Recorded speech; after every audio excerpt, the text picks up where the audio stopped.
ഇടതുപക്ഷവുമായി വിലപേശലിനില്ലെന്ന് മുസ്ലിം league. വേലക്കാരനായ CPI പറയുന്നതിന് മറുപടിയില്ല. യജമാനായ CPIയും പറയട്ടെ, അപ്പോൾ പ്രതികരിക്കാമെന്നും League general secretary KPA Majeed പറഞ്ഞു. ഇടതുമുന്നണിയിലേക്ക് മാണിയും വേണ്ട കോണിയും വേണ്ടെന്ന പന്ന്യൻ രവീന്ദ്രന്റെ പരാമർശമാണ് ലീഗിനെ ചൊടിപ്പിച്ചത്.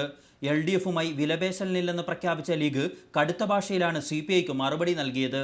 കേരളത്തിൽ പന്ന്യൻ രവീന്ദ്രന്റെ പാർട്ടി മുഖ്യമന്ത്രിയായി വരുന്നത് തന്നെ ഏണിയിൽ കയറിയിട്ടാണ്.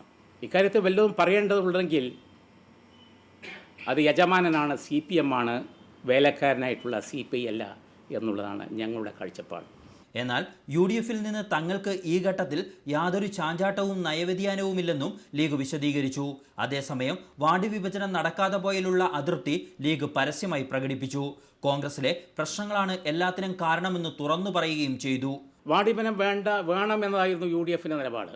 UDFിൻ്റെ സബ് കമ്മിറ്റി വേണമെന്ന് തീരുമാനിച്ചിരുന്നു.